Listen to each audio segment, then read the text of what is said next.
नमस्कार, आप देख रहे हैं आरपी न्यूज़ 24 और मैं हूं रवि प्रकाश। आज का सवाल बेहद गंभीर है। क्या वाकई संविधान खतरे में है? क्या सरकारें अब जनता से ज़्यादा सत्ता की चिंता करने लगी हैं? और क्या आज़ादी के वे अधिकार जो हमें संविधान ने दिए थे अब धीरे धीरे सिमटते जा रहे हैं?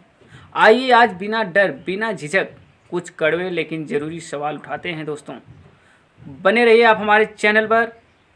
संविधान क्या कहता है, आइए हम जानते हैं। हमारा संविधान कहता है कि इस देश में हर नागरिक को बोलने की आज़ादी, सोचने की आज़ादी, समानता का अधिकार और न्याय पाने का हक है। लेकिन आज का माहौल देखकर पूछने का मन करता है, क्या वाकई हम वो सब आज भी पा रहे हैं? दोस्तों, गौर करिएगा, ये सोचने वाली बात है। आज के हालात पर हम बात करते हैं। आज अगर कोई सवाल करता है तो उसे देशद्रोही कहा जाता है। अगर कोई सरकार की आलोचना करता है तो उस पर मुकदमा ठोक दिया जाता है। मीडिया में आवाज़ उठाने वाले पत्रकारों को या तो दबा दिया जाता है या नौकरी से निकाल दिया जाता है। क्या यही है लोकतंत्र? क्या यही है संविधान का सम्मान? दोस्तों, विचार करिए, कमेंट में बताइए आम जनता की तकलीफ़ें क्या क्या हैं। बेरोजगारी बढ़ती जा रही है, महंगाई आसमान छू रही है। जो छात्र नौकरी मांगते हैं उन पर लाठी चलती है। जो किसान हक मांगते हैं उन पर आंसू गैस छोड़ी जाती है और जो नागरिक बोलते हैं उन्हें चुप करा दिया जाता है। भाई, ये वही भारत है जहां जनता राजा होती है, लेकिन आज राजा की आवाज़ दबाई जा रही है।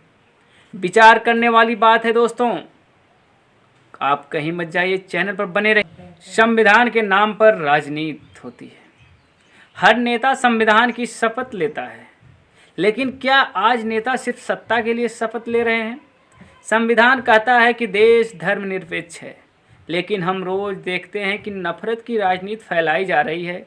कभी मंदिर मस्जिद, कभी जात, कभी भाषा के नाम पर लोगों को बांटा जा रहा है। सवाल ये है, क्या ये सब संविधान की आत्मा के खिलाफ नहीं है? दोस्तों, जनता को अब समझना होगा। अगर जनता अब नहीं समझेगी तो कब समझेगी? भाइयों और बहनों, अब वक्त आ गया है कि हम सिर्फ वोट डालने तक सीमित ना रहें। हमें जानना होगा कि संविधान क्या है, हमारे अधिकार क्या हैं, और जब ये अधिकार छीने जाएं तो आवाज़ कैसे उठानी है। संविधान किसी नेता के जागीर नहीं, ये हम सब की साझी विरासत है। और अगर आज हम नहीं बोलें तो आने वाली पीढ़ियां हमसे पूछेंगी, जब संविधान खतरे में था तब तुम कहाँ थे? दोस्तों, गौर करिए, ये विचार करने वाली बात है। अगर आज आप नहीं समझेंगे तो कब समझेंगे? ये लड़ाई किसी पार्टी की नहीं, ये लड़ाई जनता की नहीं, ये लड़ाई किसी मजहब की नहीं। ये सवाल सत्ता से नहीं, ये सवाल व्यवस्था से है। आरपी न्यूज़ 24 का वादा है, हम हर उस आवाज़ को उठाएंगे जो संविधान की हिफाजत के लिए खड़ी होती है। अब वक्त है देश को जगाने का, संविधान बचाने का। देश बचाइए। मैं हूँ रवि प्रकाश। जय हिंद, जय भारत।